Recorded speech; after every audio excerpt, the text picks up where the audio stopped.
Shalom Bapak Ibu Jemaat sekalian. Shalom. Kurang semangat. Sekali lagi shalom. Shalom. Puji Tuhan, hari ini kita dapat berkumpul kembali untuk beribadah bersama-sama. Sebelum memulai ibadah kita, saya mengundang Bapak Ibu Jemaat untuk bangkit berdiri. Mari kita bersaat teduh sejenak.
Amin.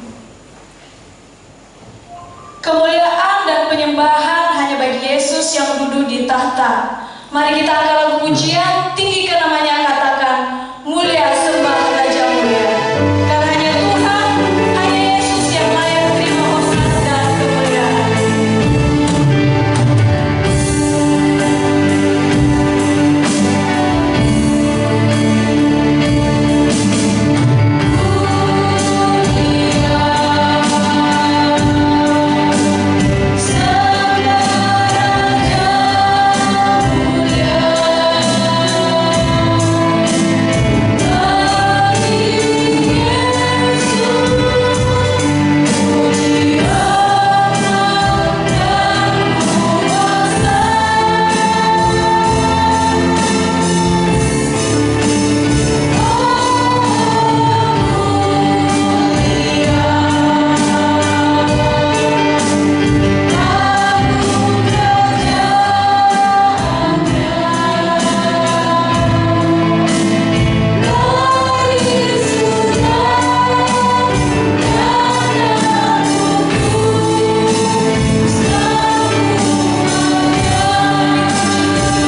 ajaib. Keselamatan telah dikerjakannya oleh tangan kanannya, oleh lengannya yang kudus. Kebaktian pada pagi hari ini, baik secara online maupun secara offline, dimulai dengan mengaku kepada Allah, pencipta langit dan bumi. Turunlah atas kamu sekalian anugerah, berkat dan damai sejahtera di dalam nama Allah Bapa, Allah Putra, dan Allah Roh Kudus, ketiganya yang esa. Amin. Silakan duduk.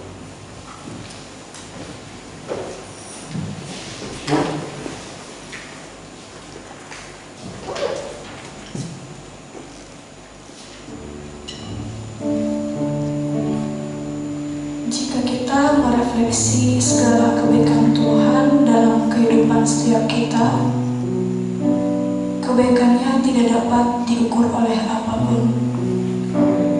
Kasih setianya yang tak pernah pudar, sekalipun kita sering mengecewakannya, sekalipun kita mempunyai masa lalu yang buruk, yang kelam. Ketika kita jauh dari Tuhan, Dia selalu mengampuni kita. Percayalah, tangannya selalu terbuka menunggu kita kembali kepadanya. Seperti yang tertulis pada kitab Matius 11 ayat 28 berkata, "Marilah kepadaku semua yang letih lesu dan berbeban berat, aku akan memberikan kelegaan kepadamu." Saya beri kesempatan setiap jemaat untuk dapat mengakui semua dosa dan kesalahan yang kita perbuat, agar kita boleh layak di hadapannya. Saya dan singer akan mengiringi kita dengan pujian.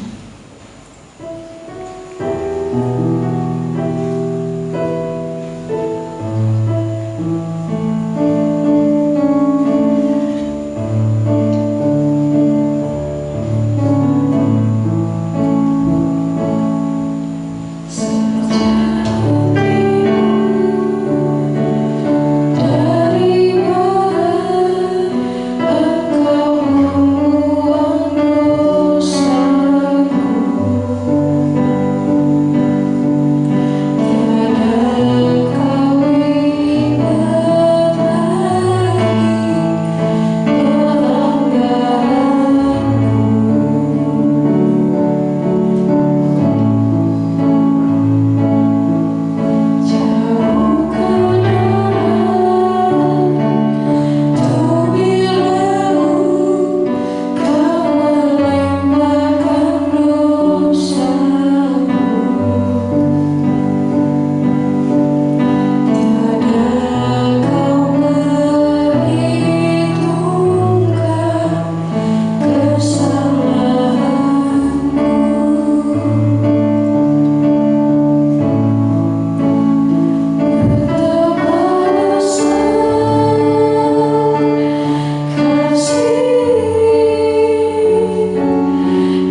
setiap berkat-Mu dalam setiap kehidupan kami. Karena kami sadar Tuhan, sering sekali kami mengecewakan Engkau ya Tuhan. Sering sekali kami menyimpang Tuhan di jalan-Mu ya Tuhan. Tuhan, pada hari ini ya Tuhan, kami mohon ampun kepadamu Tuhan. Kami mohon ampun segala dosa-dosa kami, kesalahan kami ya Tuhan Yesus. Kami rindu Tuhan, Engkau mengubahkan kehidupan kami ya Tuhan, supaya kami layak di hadapan-Mu ya Tuhan. Kami rindu ya Tuhan Yesus. Kami terus boleh bersama-sama dengan Engkau ya Tuhan, terus taat kepada Engkau Tuhan, terus percaya Tuhan setiap janji-Mu dalam kehidupan kami ya Tuhan Yesus. Terus memiliki pengharapan kepada Engkau ya Tuhan. Meski ya Tuhan Yesus, terkadang kami sering merasa takut Tuhan. Di masa-masa seperti ini ya Tuhan, terkadang kami tidak memiliki pengharapan ya Tuhan. Tuhan, sentuhlah hati kami Tuhan. Malah kami sadar Tuhan, Kau tidak akan pernah jauh daripada kami ya Tuhan Yesus. Engkau berkati kami Tuhan, biarlah kami menjadi alat-Mu ya Tuhan, menjadi saluran berkat-Mu Tuhan, menjadi terang dan garam ya Tuhan di setiap lingkungan kami Tuhan. Kami anak-anak-Mu ya Tuhan, saling menguatkan ya Tuhan dalam Engkau ya Tuhan. Biarlah ya Tuhan setiap kami dapat bertumbuh ya Tuhan, bersama-sama dengan Engkau ya Tuhan. Pulihkan hati kami Tuhan Yesus. Kami siap ya Tuhan menerima Engkau ya Tuhan. Terlebih firman Tuhan yang akan kami dengar nanti ya Tuhan. Engkau berkati kami. Dalam nama Yesus kami telah berdoa dan mengucap syukur. Amin. Saya undang jemaat sekalian untuk bangkit berdiri. Mari kita mengaku iman kita di hadapan Tuhan melalui pengakuan iman rasuli.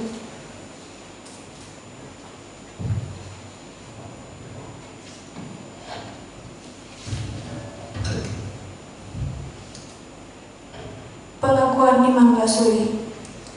Aku percaya kepada Allah, Bapa yang Maha Kuasa, Raja langit dan bumi, dan kepada Yesus Kristus yang tunggal Tuhan kita, yang dikandung daripada Roh Kudus, lahir dari Maria, yang menderita sengsara di bawah pemerintahan Pontius Pilatus, disalibkan, tidak dikuburkan, turun dalam kerajaan maut, pada hari yang ketiga bangkit dari antara orang mati, naik ke surga, duduk di sebelah kanan Allah, Bapa yang Maha Kuasa, dan dari sana Ia akan datang untuk menghakimi orang yang hidup dan yang mati. Aku percaya kepada Roh Kudus, gereja yang kudus dan am, persekutuan orang kudus, pengampunan dosa, kebangkitan tubuh, dan hidup yang kekal. Amin.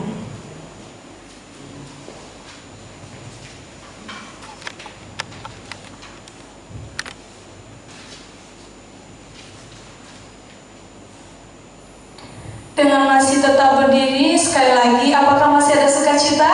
Amin. Yang ikut online, apakah ada sukacita? Amin.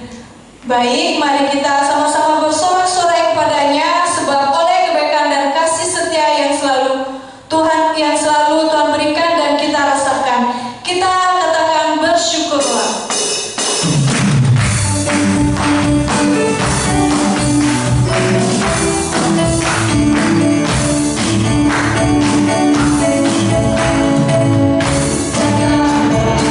Terbaiknya, dengan hati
duduk kembali. Tiba saatnya kita akan mendengarkan firman Tuhan. Mari kita siapkan hati kita, sebab Dialah kebenaran yang menyelamatkan, yang memberikan hidup dan memberikan sumber pengharapan. Kita katakan kehidupan ini.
bersyukur hari ini Tuhan memberi kesempatan kepada kami untuk memuji Tuhan, menyembah Tuhan, beribadah kepada-Mu. Sungguh Tuhan, ini adalah sebuah anugerah yang besar bagi kami, karena kami masih diperkenan oleh Tuhan untuk menghampiri tata kasih karunia-Mu. Bapa, kiranya pujian, penyembahan, pengagungan yang kami naikkan ke hadirat-Mu sungguh menjadi sebuah persembahan yang harum dan menyukakan hati Tuhan. Dan sebentar kami akan mendengarkan firman-Mu. Kuduskanlah hati kami, jadikanlah kami tanah yang subur, yang siap ditanami dengan benih-benih firman Tuhan. Abdi-Mu yang sederhana, penuh dengan keterbatasan dan kekurangan ini, Tuhan urapi, supaya setiap kata kalimat yang keluar dari bibir hamba-Mu sungguh itu berasal dari hati-Mu sendiri, dan itu menghibur, menguatkan, mendorong kami, menegur kami, untuk kami bertumbuh di dalam Tuhan. Terima kasih Tuhan, kami menyerahkan jalannya pemberitaan firman Tuhan di dalam nama Tuhan Yesus Kristus kami berdoa. Haleluya, amin. Silakan duduk kembali Bapak Ibu Saudara.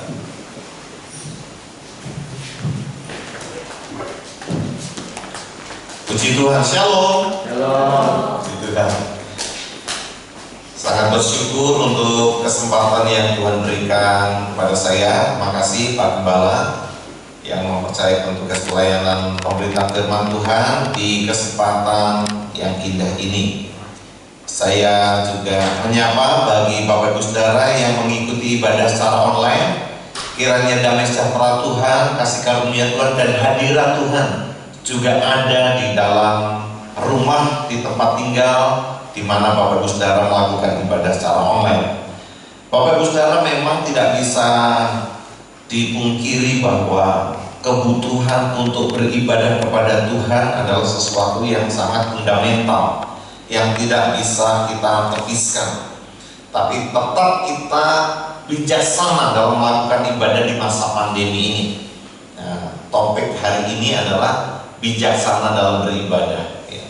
Di beberapa tempat di Indonesia sempat ada kabar yang viral, ada beberapa daerah yang tidak menerapkan prokes sama sekali, tidak menggunakan masker, tidak mencuci tangan, tidak jaga jarak, pokoknya seperti tidak ada COVID gitu. Ya, kita tahu di daerah Sumatera Barat ya.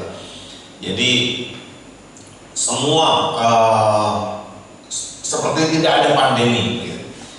Ya, tapi bagi kita yang menggunakan akal budi, hikmah, kebijaksanaan, tentu saja kita tidak boleh seperti itu. Tetap saja kita harus bijaksana, meskipun hasrat untuk beribadah, hasrat untuk menyembah Tuhan itu adalah suatu hal yang fundamental, tapi tetap kita patuhi protokol kesehatan. Nah, Bapak Ibu Saudara yang dikasihi oleh Tuhan, apa itu bijaksana dalam ibadah? Ya, bijaksana dalam ibadah.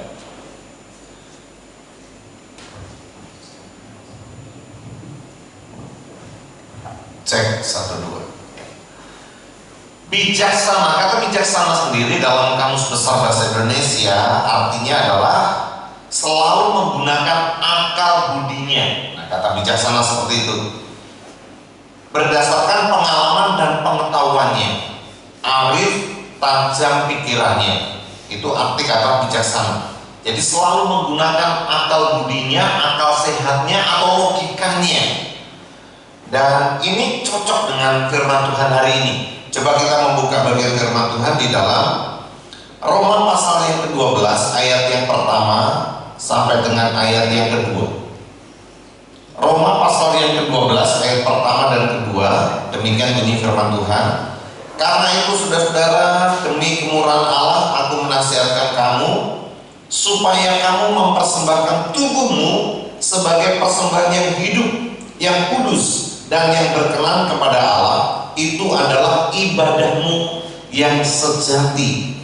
Janganlah kamu menjadi serupa dengan dunia ini, tetapi berubahlah oleh pembaharuan budimu, sehingga kamu dapat membedakan manakah kehendak Allah, apa yang baik, yang berkenan kepada Allah, dan yang sempurna. Haleluya, puji Tuhan. Bapak Ibu Saudara, dalam buku tafsiran surat Roma berdasarkan bahasa Yunaninya, Dave Hagelberg menerjemahkan kata teologikin latreian humun, ya, itu dalam bahasa asli yang diterjemahkan dalam bahasa Indonesia itu adalah ibadahmu yang sejati. Kata itu diterjemahkan oleh Dave Hagelberg dengan kata ibadahmu yang masuk akal. Mengapa? Karena kata logikin dan kata logikos itu artinya akal budi.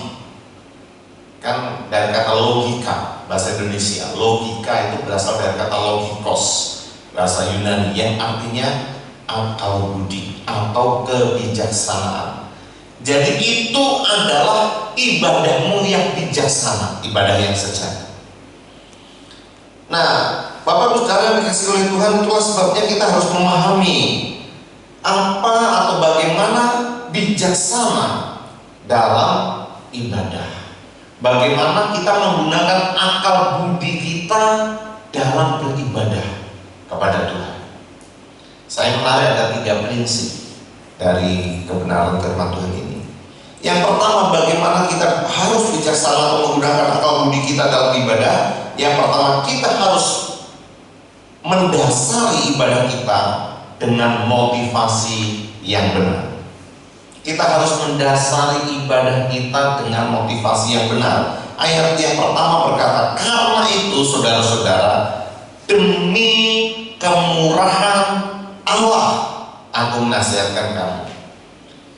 Jadi Bapak Ibu Saudara, kemurahan Allah atau anugerah Allah atau kasih karunia Allah itulah yang mendasari ibadah kita. Nah, kemurahan Allah atau anugerah Allah itu merupakan tema sentral dari surat Roma.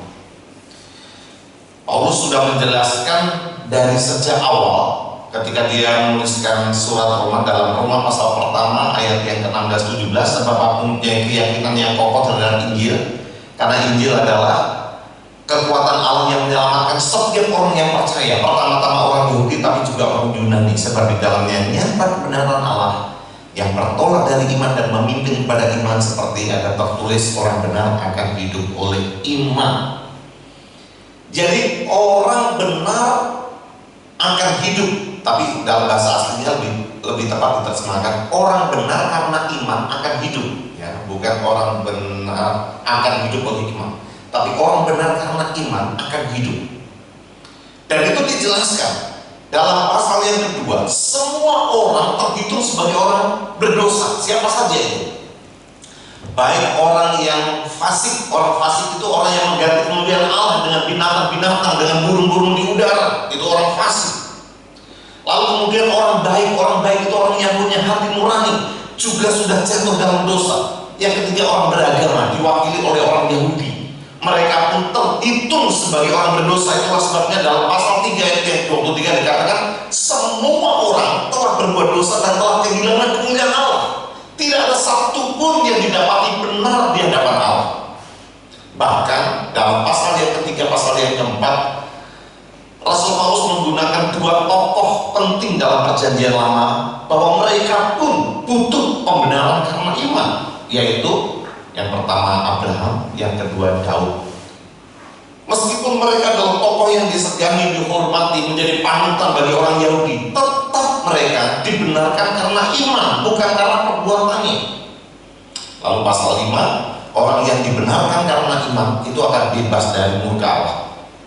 Pasal 6, orang yang dibenarkan karena iman itu akan diselamatkan dari perbuatan daging. Pasal yang ke-7, orang yang benar akan diselamatkan dari kuasa dosa. Pasal yang ke-8, orang yang benar karena iman itu akan bebas dari hukum Taurat. Lalu pasal 9 sampai pasal 11, ya, pasal yang ke-9 sampai pasal 11 itu berkaitan dengan orang Yahudi. Kalau orang diselamatkan karena iman, bagaimana dengan janji Tuhan kepada orang Yahudi? Bukankah orang Yahudi, orang Israel itu dipilih oleh Tuhan untuk diselamatkan? Dan Paulus mengatakan bahwa Tuhan tidak pernah membatalkan perjanjiannya, tetapi pembenaran karena iman tidak akan mengesampingkan janji yang telah Tuhan berikan kepada orang Israel. Orang Israel pun akan diselamatkan karena iman. Ya, orang Israel menolak, tetapi sisa-sisa dari orang Israel akan percaya kepada Tuhan dan akan diselamatkan. Supaya menjadi nyata bagi banyak orang bahwa orang diselamatkan bukan karena perbuatan baiknya, orang diselamatkan bukan karena usahanya, orang diselamatkan hanya karena kemurahan Allah. Itulah yang menjadi tema sentral surat Roma sampai masuk ke pasal 12 ini. Jadi ini merupakan puncak dari apa yang Paulus percakapan dalam 11 pasal sebelumnya, yaitu berbicara kemurahan Allah.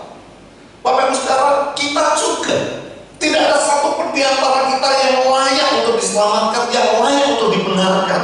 Kita semua terhitung sebagai orang berdosa, dan bahkan kalau kita melihat masa lalu kita, betapa kita telah menjalani sebuah kehidupan yang jauh dari kehendak Allah.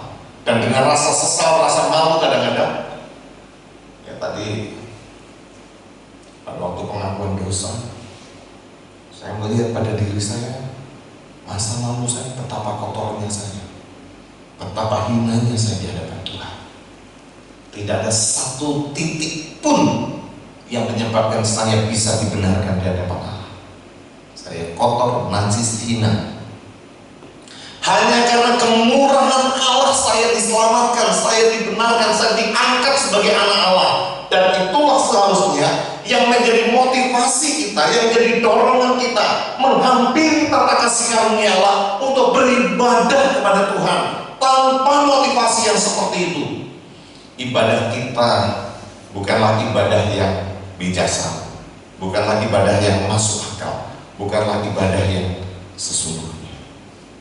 Banyak orang soalnya beribadah kepada Tuhan dengan banyak motivasi.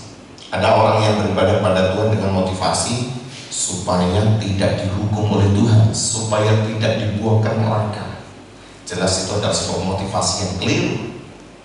Ada orang yang beribadah kepada Tuhan berharap berkat. Mengapa pergi beribadah? Ya supaya diberkati. Motivasinya hanya cari berkat. Ada orang yang beribadah kepada Tuhan dengan motivasi malah lebih ekstrim, untuk menunjukkan kebencian. Ada itu yang kelompok besar, panggilan untuk beribadah di Monas. Apa tujuannya? Kebencian, menjatuhkan seseorang. Panggilannya beribadah, tapi tujuannya kebencian. Pada saat kita memikirkan untuk mau beribadah kepada Tuhan, harusnya kita menyelidiki hati kita. Apa motif saya datang beribadah kepada Tuhan? Di dalam kitab Pengkhotbah, jagalah langkahmu apabila kamu mau pergi ke rumah Tuhan. Kita harus memperhatikan, harus mengoreksi diri kita sebelum kita beribadah kepada Tuhan. Sungguhkah kita punya motivasi yang benar dalam beribadah kepada Tuhan? Yaitu karena kemurahan Allah, karena anugerah Allah, karena kasih karunia Allah, karena pengampunan Allah yang telah kita terima, dan itu mendorong kita menghampiri tata Tuhan, untuk menyembah Dia, untuk mengucap syukur kepada Tuhan, untuk mengetahui jalan-jalan Tuhan yang harus kita hidupi. Itulah motivasi yang benar. Jadi bagaimana kita menjalani ibadah kita dengan bijaksana, dengan akal budi kita? Yang pertama, kita harus mendasari ibadah kita dengan motivasi yang benar. Satu kata tadi, aku menasihatkan kamu, itu dari kata parakalo. Parakalo ini tidak berarti bahwa hanya bersifat nasihat untuk dipertimbangkan, bukan. Tapi kata ini menunjuk pada suatu panggilan pada ketaatan yang berakar dalam Injil Kristus, sehingga nasihat yang dimaksudkan mempunyai wibawa yang sangat kuat. Jadi ini bukanlah bisa diterjemahkan, coba pertimbangkan pada waktu kamu datang beribadah, coba pertimbangkan karena kasih karunia Tuhan, karena anugerah Tuhan, karena kemurahan Tuhan yang sudah kita terima. Bukan. Tapi ini pada dorongan yang punya wibawa yang sangat kuat, desakan untuk kita mengecek motivasi kita, melihat kedalaman hati kita. Apa dasar motivasi ibadah kita kepada Tuhan?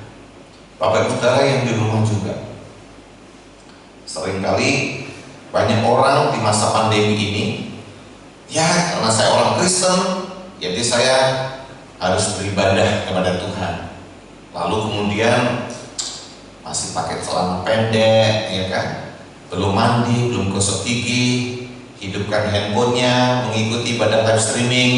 Yang penting kan saya ibadah. Banyak yang seperti itu. Saya percaya cuma di sini tidak ada ya, tapi cuma saya banyak yang begitu. Banyak yang mengabaikan mengenai ibadah sambil tidur, ya pokoknya dihidupkan saja, masih selimutan. Banyak yang seperti itu. Sama sekali tidak ada penghormatan, tidak ada motivasi, didorong Tuhan. Aku bersyukur, aku ini orang berdosa, pantasnya aku dilempar ke neraka. Tapi karena kasih karunia-Mu, anugerah-Mu, kemurahan-Mu, aku diselamatkan. Itu sebabnya aku menghampiri Engkau Tuhan, aku menyembah Engkau, aku beribadah kepada-Mu. Wow, kalau itu mendasari motivasi kita, sungguh ibadah kita menyukakan hati Tuhan. Yang kedua, kita harus mengerti arti ibadah yang benar. Jadi bijaksana dalam beribadah itu kita harus mengerti arti ibadah yang benar. Itu adalah ibadahmu yang sejati. Kata ibadah dari bahasa Yunani latrein. Latrein ini memang bisa diterjemahkan dalam kamus yang berarti ibadah, berbakti, melayani, menyembah. Umumnya dalam perjanjian lama itu dikaitkan dengan ibadah di bait Allah atau pelayanan yang dilakukan oleh para imam Lewi. Tapi jangan lupa pada waktu kita memasuki perjanjian baru, ada hal-hal yang diperbaharui konsepnya. Seperti dalam perjanjian lama kita harus menguduskan hari Sabat. Tetapi dalam perjanjian baru semua hari kudus bagi Tuhan. Tidak ada satu hari pun yang tidak kudus bagi Tuhan. Lalu kemudian dalam perjanjian lama ada dorongan yang kuat, kita harus memberikan 1/10 kepada Tuhan, karena 1/10 itu adalah miliknya Tuhan. Tapi dalam perjanjian baru semua milik kita itu adalah miliknya Tuhan, bukan 1/10 semua. Ya, 1/10 itu adalah bentuk minimal yang kita persembahkan kepada Tuhan. Kalau 1/10 saja tidak kita berikan, bagaimana orang berkata, Tuhan, inilah hidupku, ku serahkan padamu, pohon. 10 saja tidak dikembalikan seluruh hidupku. Nah, jadi ada konsep-konsep yang berubah dalam perjanjian lama dan perjanjian baru. Demikian juga dalam ibadah. Ibadah bukan sekedar sebuah ritual agamawi. Ibadah bukan masalah persembahan korban seperti yang dilakukan oleh para imam Lewi. Ibadah lebih penekanan kepada hubungan dengan Allah. Jadi kalau ditarik kepada konteks kekinian, ibadah lebih dari sekedar sebuah liturgi, ibadah lebih dari sekedar sebuah pujian penyembahan, ibadah lebih dari sekedar waktu yang kita berikan 1 atau 2 jam pada hari Minggu, dan kita merasa saya sudah beribadah seminggu, cukup 2 jam saja. Bukan. Ibadah mencakup keseluruhan tubuh kita atau hidup kita. Itulah sebabnya ayat kita berkata, persembahkanlah tubuhmu sebagai persembahan yang hidup. Mempersembahkan tubuh kita kepada Tuhan itu adalah ibadah yang sejati. Sebetulnya mempersembahkan tubuh merupakan pengulangan dari apa yang Rasul Paulus sudah katakan di pasal-pasal sebelumnya. Coba multimedia bisa membantu dalam pasal 6 ayat yang ke-13. Pasal 6 ayat yang ke-13. Di sana dikatakan, dan janganlah kamu menyerahkan anggota-anggota tubuhmu kepada dosa untuk dipakai sebagai senjata kelaliman, tetapi serahkanlah dirimu kepada Allah sebagai orang-orang yang dahulu mati tetapi yang sekarang hidup, dan serahkanlah anggota-anggota tubuhmu kepada Allah untuk menjadi senjata-senjata kebenaran. Jadi ini sudah dibicarakan oleh Rasul Paulus, supaya orang-orang percaya ketika dia percaya kepada Tuhan Yesus tidak lagi menyerahkan anggota-anggota tubuhnya kepada dosa supaya dipakai sebagai senjata kelawanan, tetapi menyerahkan anggota tubuhnya kepada Allah supaya dipakai sebagai senjata kebenaran. Lalu kemudian di ayat 16 diulang lagi di sini. Apakah kamu tidak tahu bahwa apabila kamu menyerahkan dirimu kepada seseorang sebagai hamba untuk mentaatinya, kamu adalah hamba orang itu yang harus kamu taati, baik dalam dosa yang memimpin kamu kepada kematian maupun dalam ketaatan yang memimpin kamu kepada kebenaran. Nah, itu menyerahkan, kata menyerahkan. Lalu kemudian ayat 19.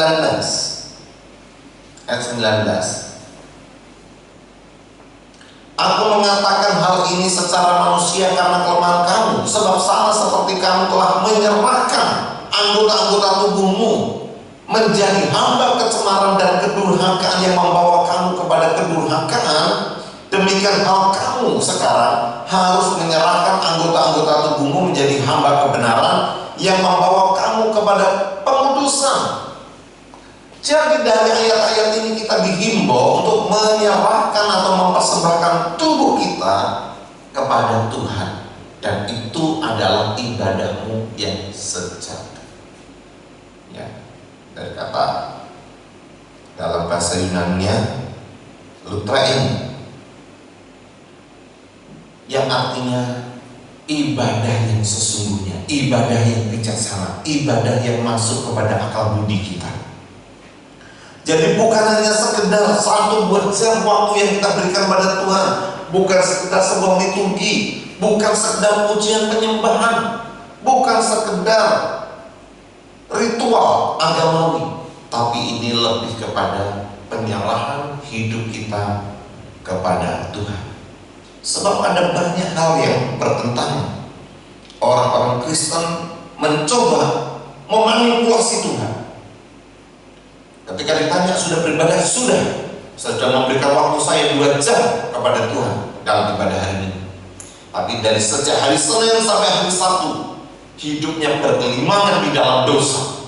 Yang korupsi tetap korupsi, yang berzina tetap berzina, selingkuh tetap selingkuh, minuman keras tetap jalan. Dan bukan itu, Tuhan tidak bisa ditipu dengan beralibi, dengan beralasan saya sudah beribadah kepada Tuhan. No. Ibadah adalah penyerahan tubuh kita kepada Tuhan supaya dipakai sebagai alat kebenarannya. Jadi penyerahan atau persembahan hidup kita bukan merupakan sesuatu yang hanya dilakukan sekali dalam proses pendewasaan Kristen, karena ini adalah imperatif present. Imperatif present itu artinya perintah yang terus-menerus harus dilakukan. Bukan sekali dilakukan pada saat kita percaya pada Yesus. Tuhan, kuserahkan hidupku, kuserahkan tubuhku kepadamu, selesai. Tidak. Ini adalah proses seumur hidup. Kita menyerahkan, mempersembahkan tubuh kita kepada Tuhan supaya dipakai sebagai senjata kebenaran. Perlu terus-menerus seumur hidup kita, perlu setiap hari kita menyerahkan anggota tubuh kita kepada Tuhan supaya dipakai sebagai senjata kebenaran. Dan ini berbeda sekali. Yang menarik kalau kita kembali dalam Roma pasal 12 tadi ayat yang pertama, karena itu persembahkanlah tubuhmu sebagai persembahan yang hidup, yang kudus, dan yang berkenan kepada Allah. Ada tambahan di sini yaitu kata hidup. Perjanjian lama kaum Lewi itu mempersembahkan persembahan yang kudus betul. Kalau mempersembahkan domba itu harus berumur 1 tahun, tidak boleh ada cacat celah di dalam domba itu, harus diperiksa secara detail, secara teliti oleh imam, baru kemudian dipersembahkan. Harus kudus. Tidak boleh timpang, tidak boleh buta, ya, persembahan itu. Yang kedua, berkenan kepada Allah tentu saja. Tapi ada tambahan di sini yang hidup. Dalam perjanjian lama selalu persembahan itu mati, ya, selalu mati, menjadi korban bakaran, menjadi korban pengampunan dosa. Jadi korban-korban itu harus mati, dibakar, dipersembahkan pada Tuhan. Tapi dalam perjanjian baru, Tuhan tidak butuh lagi domba, Tuhan tidak butuh lagi lembu. Tuhan butuh hidupmu, Tuhan butuh tubuhmu yang hidup. Dan tentu saja ini dikaitkan dengan karya Kristus. Dikatakan dalam pasal 7, pasal 8, ayatnya nanti Bapak Ibu bisa cek dalam firman Tuhan, pasal 7 ayat 23 sampai 25, pasal 8 ayat 10 sampai dengan ayat yang ke-11, yang mengatakan bahwa Tuhan menghidupkan tubuh kita yang mati. Jadi oleh kuasa Tuhan, oleh anugerah Tuhan, oleh darah Yesus, kita yang mati karena dosa telah dihidupkan. Nah, hidup baru inilah yang kita persembahkan kepada Tuhan. Itulah makna yang sesungguhnya dari ibadah yang sejati, menyerahkan tubuh. Dan dikatakan dalam buku The Purpose Driven Life itu, betapa mudahnya dengan gaya bercanda, dengan mudahnya kalau misalnya korban itu adalah korban yang mati, dia disembelih, dia tidak protes, ya kan? Tapi kalau persembahan yang hidup, yaitu tubuh kita, itu betapa mudahnya kita bisa merangkak keluar dari mezbah dan kemudian pergi keluar, tidak mau dipersembahkan. Tapi artinya begini, setelah kita dihidupkan oleh Tuhan dalam hidup yang baru, kita harus mengambil komitmen setiap hari, setiap saat. Tuhan, ku persembahkan tubuhku ini untuk Engkau. Itulah sebabnya tadi di dalam pasal 6 itu tegas sekali. Ya, dalam pasal 6 ayat 13, saya mengajar bahasa Yunani. Biasanya ayat ini saya pakai sebagai contoh untuk menjelaskan imperatif present dan imperatif aorist. Tapi secara sederhana aja begini, ada sesuatu yang harus kita hentikan, ada sesuatu yang harus kita tinggalkan, lalu ada sesuatu yang mendesak yang harus kita lakukan. Jadi kalau ayat ini berkata, janganlah kamu menyerahkan anggota-anggota tubuhmu kepada dosa untuk dipakai sebagai senjata kelaliman, lebih tepat diterjemahkan, berhentilah menyerahkan anggota-anggota tubuhmu kepada dosa supaya dipakai sebagai senjata kelaliman. Berhenti. Ya, penekanannya di situ. Stop. Jangan lanjutkan. Dan kemudian yang kedua, serahkanlah dirimu pada Allah sebagai orang-orang yang dahulu mati, tetapi yang sekarang hidup. Nah, itu, yang sekarang hidup. Jadi ini adalah imperatif aorist. Imperatif aorist artinya perintah yang mendesak. Mulailah. Kalau tadi stop, berhenti, tapi sekarang perintahnya mulailah menyerahkan anggota-anggota tubuhmu pada Allah supaya dipakai sebagai senjata kebenaran. Jadi begini Bapak Ibu, saya mau memperjelas ayat ini bagus kan. Berhenti, stop menyerahkan anggota tubuh kita pada dosa. Mulai serahkan anggota tubuh kita pada Allah supaya dipakai sebagai senjata kebenaran. Kalau yang dulu tangan kita, anggota tubuh ini biasa memukul orang, biasa untuk berbuat dosa, stop, berhenti. Kamu sudah menjadi ciptaan baru, kamu sudah menjadi manusia baru. Sekarang serahkanlah tanganmu itu untuk berbuat baik. Walaupun sekarang tidak boleh bersentuhan ya, tapi tangan kita masih bisa terulur untuk memberi sesuatu pada orang lain. Mulut kita, anggota tubuh kita, dulu kita serahkan pada dosa sehingga kata-kata kotor, bulian keluar dari mulut kita. Stop, berhenti. Sekarang kamu sudah dihidupkan menjadi ciptaan baru. Sekarang serahkan mulut kita untuk memuji Tuhan, untuk mendorong orang, untuk membangkitkan semangat orang. Apalagi kaki. Dulu biasa kaki kita berjalan ke tempat-tempat yang tidak benar. Stop, berhenti. Sekarang gunakan kaki melangkah untuk melayani Tuhan. Mata. Dulu kita menyerahkan mata kita kepada dosa, sering melihat video yang tidak benar, melihat film yang tidak benar, memandang dengan iri kepada orang lain.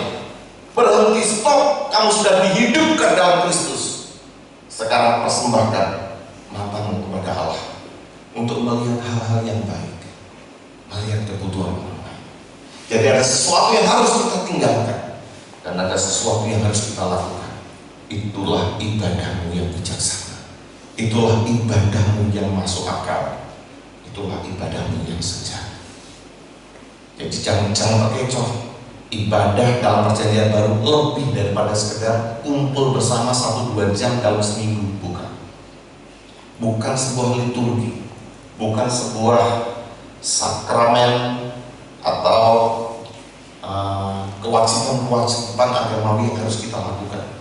Tapi ini berbicara tentang menyerahkan tubuh kita kepada Allah untuk dipakai sebagai senjata kebenaran. Yang ketiga, yang terakhir, bagaimanakah kita bijaksana atau menggunakan akal budi kita dalam beribadah? Yang ketiga adalah kita harus mempunyai tujuan ibadah yang benar. Dalam ayat yang kedua, dalam Roma 12 tadi dikatakan, janganlah kamu menjadi serupa dengan dunia ini, tetapi berubahlah oleh pembaharuan budimu, sehingga kamu dapat membedakan manakah kehendak Allah, apa yang baik, yang berkenan kepada Allah, dan yang sempurna. Ini bagus sekali ya. Jadi ayat ini diawali dengan kata jangan. Ini sesuatu tadi yang sudah saya katakan, sesuatu yang harus dihentikan, sesuatu yang harus di stop, dan kemudian ada perintah mendesak untuk dilakukan, yaitu supaya kita berubah oleh pembaharuan akal budi kita. Lagi kata logikos dipakai ya, kata logika atau logiken dipakai untuk menjelaskan kita harus mengalami perubahan akal budi kita. Kata berubah dipakai dari kata metamorfose. Dari yang belajar biologi ya tahu metamorfosis, perubahan dari ulat menjadi kupu-kupu. Kata metamorfose itu punya pengertian berubah dari sesuatu yang hina menjadi mulia. Karena kita berdasarkan kemurahan Allah telah menjadi ciptaan baru, kita harus berubah menjadi pribadi yang mulia.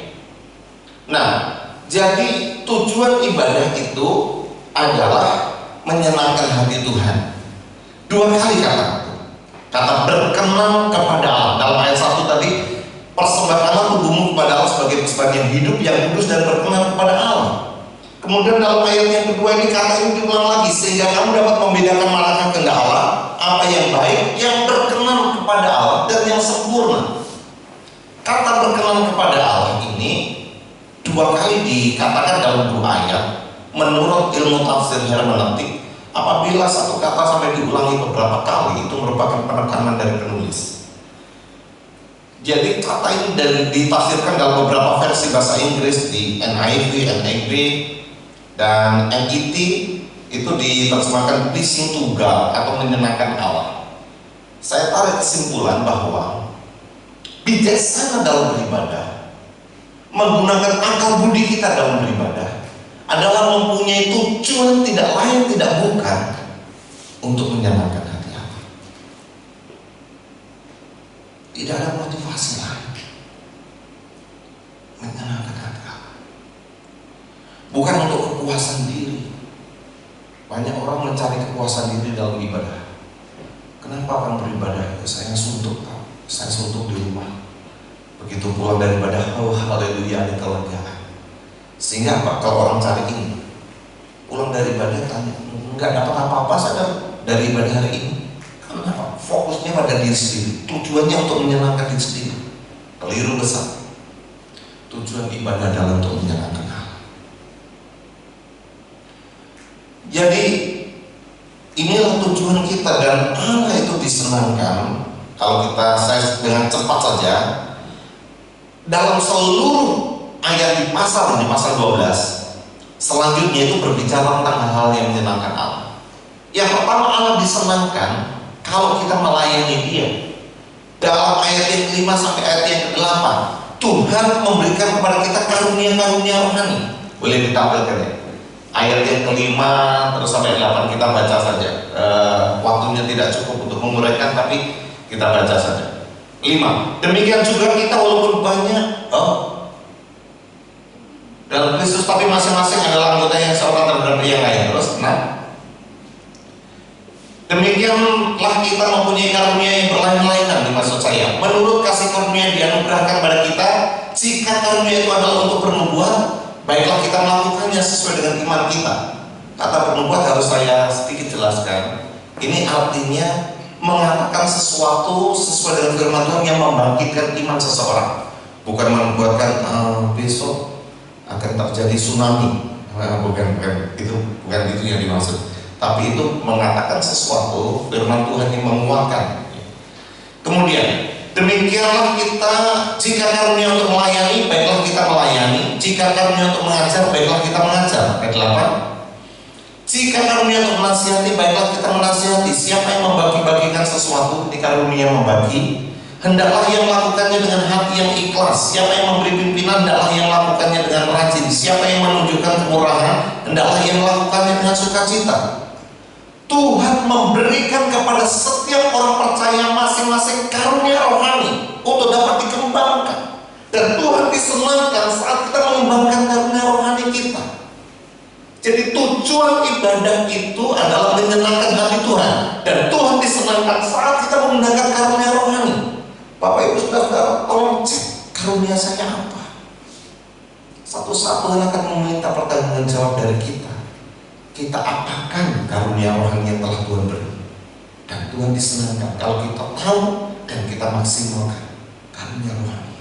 Bukan kita pendam. Yang kedua, Tuhan disenangkan kalau kita menunjukkan perbuatan yang baik sebagai buah daripada ciptaan baru. Ayat yang ke-9 sampai ayat yang 13. Hendaklah kasih itu jangan pura-pura, jauhilah yang jahat dan lakukanlah yang baik. Ya, 10. Hendaklah kamu saling mengasihi sebagai saudara dan saling mendahului dalam memberi hormat. Lalu janganlah hendaknya kerajinanmu kendor, biarlah rohmu menyala-nyala dan layanilah Tuhan. Ya. Dan selanjutnya, ya, bersukacitalah dalam pengharapan, sabarlah dan mesistakan dan berteguhlah dalam doa. Ayat-ayat ini menunjukkan apa? Tuhan disenangkan saat kita menghasilkan perbuatan yang baik. Tadi supaya kamu dapat mengenal kehendak Allah, apa yang baik, yang berkenan pada Allah dan yang sempurna. Jadi ini hal-hal yang baik. Sebagai orang percaya, hasilkan buah yang baik, produk yang baik. Dan yang terakhir dalam ayat 14 sampai 21, Allah disenangkan saat kita bertumbuh menjadi dewasa di dalam Dia.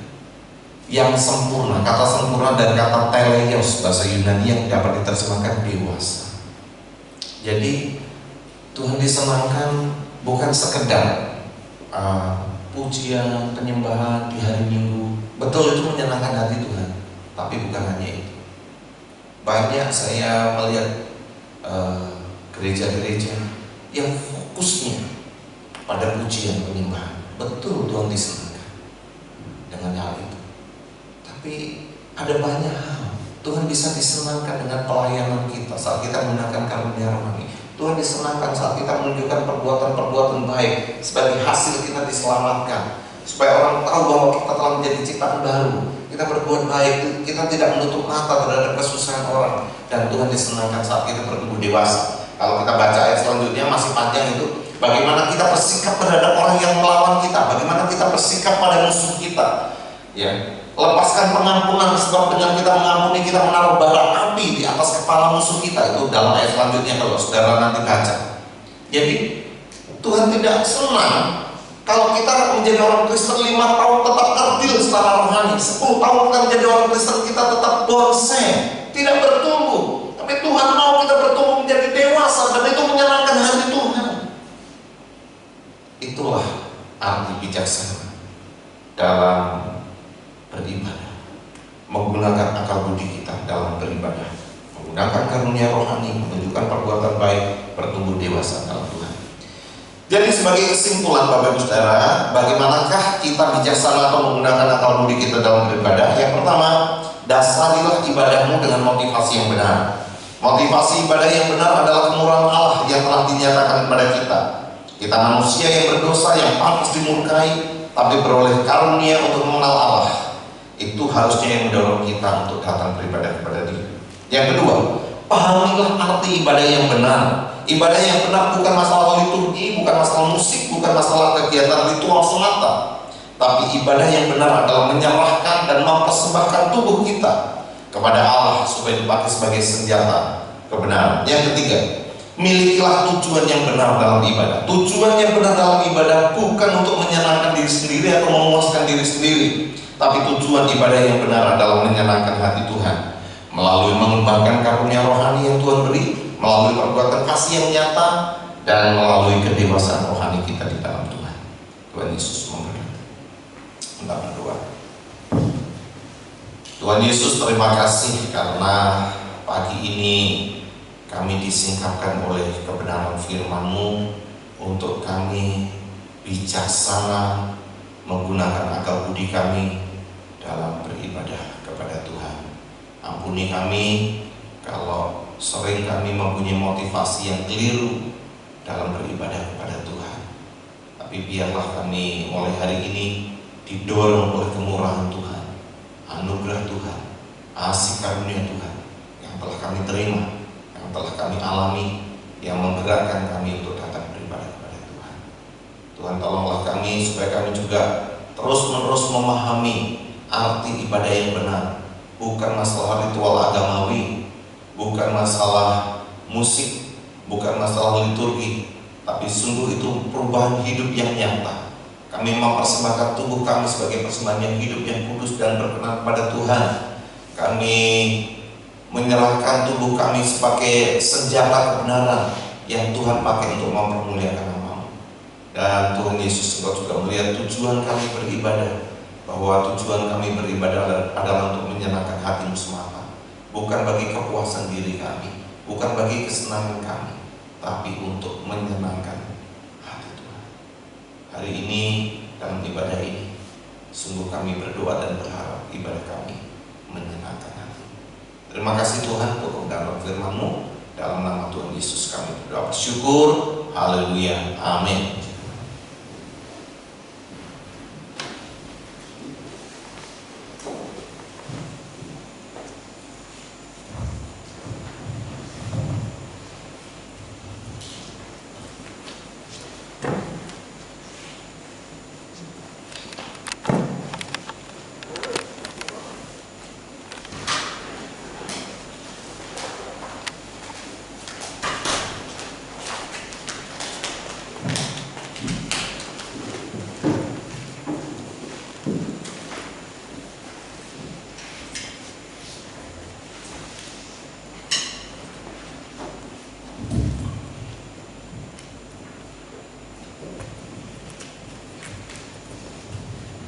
Puji Tuhan untuk firman Tuhan yang kita dengar. Kita kembali diingatkan agar kita menjadi orang Kristen yang bijak, dan biarlah setiap kita yang beribadah pada hari ini dengan memiliki motivasi yang benar. Amin. Dan tiba saatnya kita akan mengumpulkan persembahan kita yang terbaik untuk Tuhan. Bagi jemaat yang mengikuti ibadah online dapat mengirimkan melalui rekening gereja yang tertera di LCD. Sembari kantung persembahan dijalankan, mari kita angkat pujian sungguh menolong.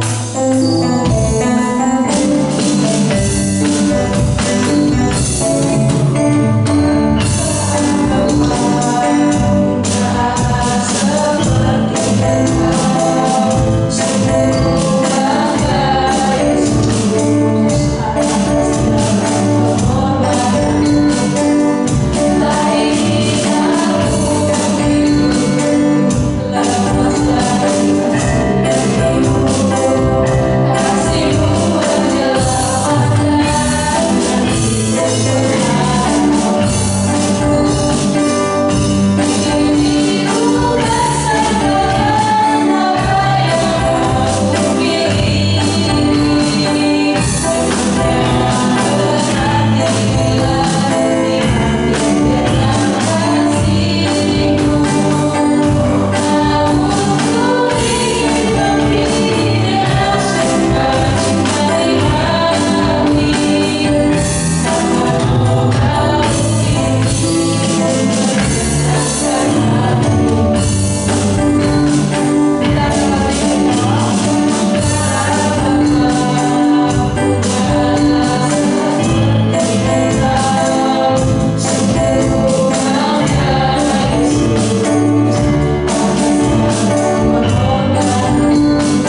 juga kami sungguh bersyukur Tuhan, jikalau hari ini Engkau memimpin kami untuk datang ke rumah-Mu untuk beribadah. Tuhan, biarlah di dalam kehidupan kami setelah menerima firman-Mu tadi, semakin hari semakin bijak di dalam melakukan ibadah kami ke depannya nanti. Bapa, tak kala kami mau hidup bijak, ada banyak hal yang perlu dikorbankan dari diri kami untuk boleh menyenangkan hati Tuhan. Dan biarlah Tuhan hidup kami semakin hari semakin menyenangkan hati-Mu, dan boleh memuliakan Engkau dalam setiap tingkah laku, tindakan dan pikiran kami Bapa. Memang itu tidak mudah, tapi kami percaya Tuhan, tak kala kami mau, maka Engkau pun akan menyempurnakannya dalam kehidupan kami. Bapa, saat ini pun kami diberikan kesempatan untuk memberikan korban syukur kami berupa uang kami kepada Engkau. Ini adalah sebagian kecil dari apa yang sudah Engkau berikan bagi kami. Tolong kami ya Tuhan, kedepannya kami boleh memberikan yang lebih baik dan lebih banyak lagi kepada Engkau Tuhan. Karena sesungguhnya hidup kami adalah milik Engkau, harta kami pun adalah milik Engkau, waktu kami pun adalah milik Engkau. Tolong kami Tuhan, biarlah kami semakin bijak di dalam hidup ini, tidak mementingkan diri sendiri, tidak mementingkan keluarga kami sendiri, tidak mementingkan hidup kami, karena sesungguhnya hidup adalah milik Engkau. Sucikan dan kuduskan persembahan kami ini Tuhan, boleh dipakai di gereja-Mu tempat ini, lebih mengembangkan pelayanan yang ada. Kami terus berdoa menyerahkan bangsa dan negara kami. Bapak, vaksin sudah mulai dilakukan. Tuhan, kami tahu ya Tuhan, itu tidak mudah untuk dilakukan. Ada mungkin banyak kelemahan-kelemahan yang bisa menjatuhkan orang untuk korupsi dan lain-lain. Tetapi Engkau sendiri yang menjaga ya Tuhan, sehingga vaksin ini sungguh-sungguh bermanfaat bagi bangsa dan negara kami, bagi setiap penduduk ini ya Tuhan. Tetapi ya Tuhan, di balik itu semua, tolong Engkau sendiri yang menyadarkan kami. Ini pun terjadi dan diberikan Engkau bagi kami, untuk terus boleh melihat kebesaran dan kemurahan-Mu ya Tuhan bagi kami. Kalau kami boleh hidup hari ini, itu merupakan kemurahan dan kebesaran-Mu saja. Tolong kami semua boleh melihat itu Tuhan. Biarlah kami boleh takut kepada Engkau, boleh takut kepada Engkau yang memberi hidup, bukan kepada virus itu ya Tuhan. Biarlah Tuhan hidup kami boleh menyenangkan hati-Mu. Pemimpin pemerintah kami, Engkau pun memberkati mereka. Beri hikmat bijaksana bagi mereka untuk melakukan yang baik dan benar. Terima kasih ya Tuhan, inilah doa kami yang hanya kami alaskan di dalam nama Tuhan Yesus Kristus. Amin.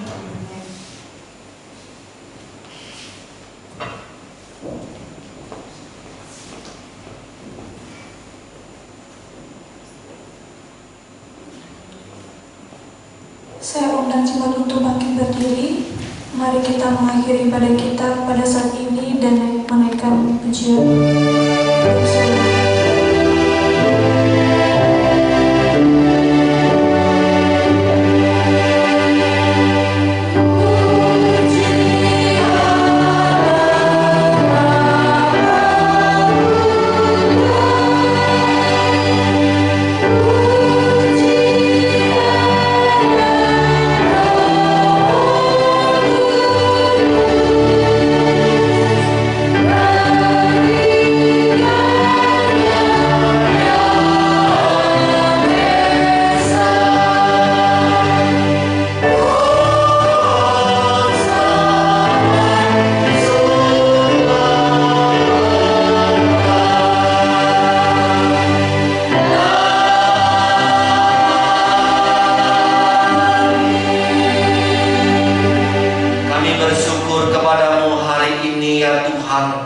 Engkau sudah memberikan berkat kepada kami di dalam ibadah dari awal sampai akhirnya, baik melalui pujian terlebih melalui firman Tuhan. Sekali lagi Tuhan, biarlah Engkau sungguh-sungguh mengingatkan kami bagaimana bisa menjadi beribadah kepada Engkau dengan bijak.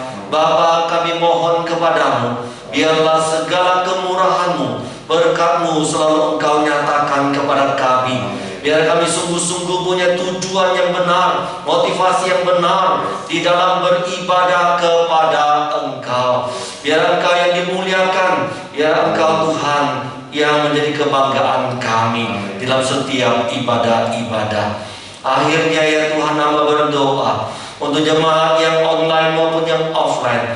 Engkau mengetahui keadaan mereka saat ini.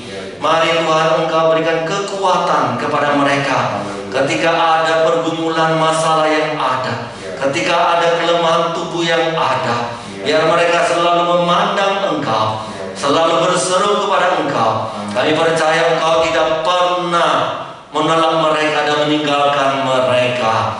Teguhkan mereka sekalian ya Tuhan.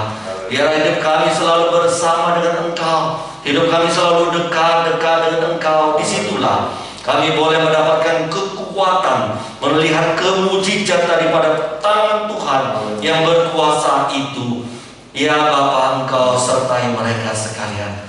Jemaat-Mu akan pulang dari tempat ini. Jemaat-Mu akan mengakhiri ibadah online hari ini.